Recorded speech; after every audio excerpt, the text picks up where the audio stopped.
I'm going to do a little video about how to break and make your own chains from 100-foot reel loops that you get from Oregon, and still other manufacturers are available. Firstly, you want to make sure that you've got the right pitch and gauge chain that you need. So this is Oregon 22 BP, and the BP has a little bump drive link there, which makes it a very safe chain. So it's a semi-chisel chain. It's ideal for cutting hardwood, which we do around here in the UK. For beech, maybe something like that, something that's really hard. We want to make sure that we don't get loads of kickback when we're doing our fancy cuts on it. So a full chisel chain just doesn't quite do it. So we go for a semi-chisel chain, which Oregon call a micro chisel, weirdly. And it is for, as I said, for cutting hardwood, and it is a very versatile chain because of that bump drive link. It's less kickback, it's a very smooth chain to use. In the UK you're probably looking at around about 15 quid, and that's the cheap end for this chain, depending on where you get it. And this works out about tenner a chain, so £10 for a 15-inch bar. So this is a still fit, it's 1.6 gauge, 325 pitch, so it's ideal for a 261 or something like that, should you use such a saw, and with a 15-inch bar. Firstly, I've got to measure out my links. So there's 62 on my Boss chain here, so this is my Boss chain going all the way along here, and there are 62 links on that. So all I've got to do is just measure that out, match drive link to drive link, and then get down to this end and then break it in the breaker. So I've measured it out, so I know that all the drive links match, and I'm going to break it. This chain, I want to keep that drive link there, so I'm going to break this bit here. So I put the chain tie strap there into the anvil. This is where it can be a little bit tricky. This has to press down onto the rivet and pop the rivet out. That's what breaks the chain. Sometimes it slips in the anvil and it starts to bend and get stuck in the anvil, so it can be a little bit tricky. So it's worth spending the time just to make sure that that is pretty straight and the end of the chain isn't kinked in any way, really, so that it doesn't bend as it breaks that rivet out. Okay, let's see how we get on with that. So we want to make sure it's going into the right rivet hole. So move it under, and I'm going to press that down, hope that it doesn't break it out. So get centrally on the rivet, right there.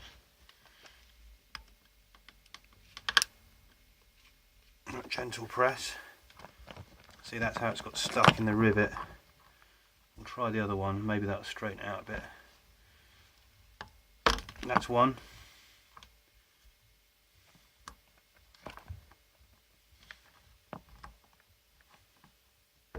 Here comes the other one again. See if we can get it again. There. That's now breaking it apart.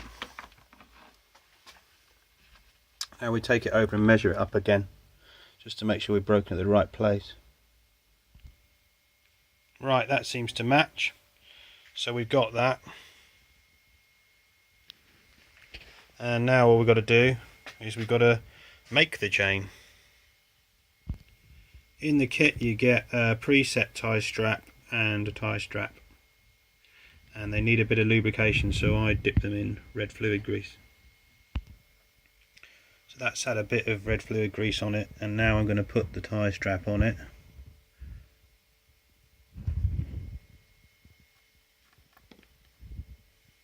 And I'm going to take it over to the spinner. Right, so that's now in the rivet spinner, and the cutters are upright, otherwise you end up with a chain the wrong way around, like I showed you a minute ago. So all you do is you start to compress with this hand and spin the rivets on with the other hand. And as you spin, it gets looser, and then you tighten it up and it gets looser again because the rivet's getting squished. On it goes, on it goes, on it goes. Now I like to do one, take it out, and then turn it and do the next one. Make sure that's lined up nicely. Spin the next one on.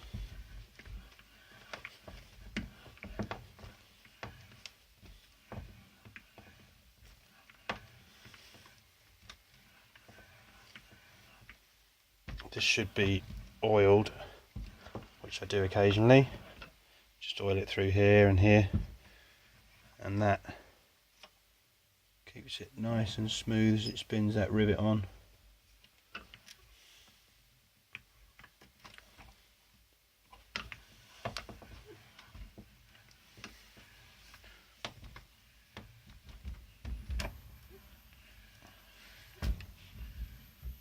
Now we don't want to over tighten it, so I go to about there, slacken it off, check it, and it's not too bad. I wobble it from side to side just to see how it's doing as well, because it's a bit temperamental, this. You can quite easily over tighten it, which you don't want to do because your chain will be stiff, and then you've got to break it all apart again and start again, and you start to weaken the chain somewhat.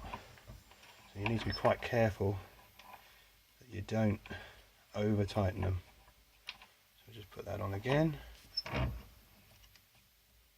We're nearly there with this one.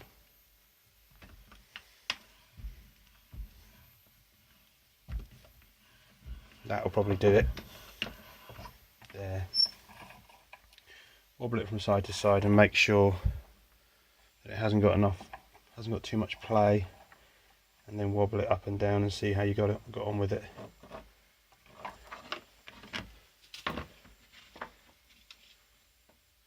That one is probably slightly too tight.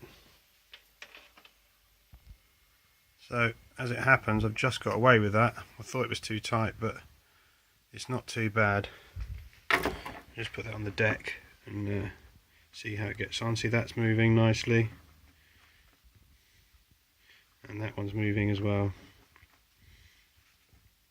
So we've got a good bit of play in there, not too much side to side as well, so that's right.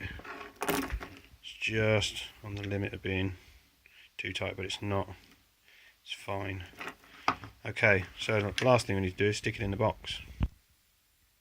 So the good thing about the Oregon stuff is it comes with loads of these boxes that you can mark up yourself, and you just chuck it on the shelf with the rest of them. So there we have it, a 22 BP for a still fit for 15-inch bar, 325 pitch, and probably costs around about a tenner or something per chain, which is not too bad.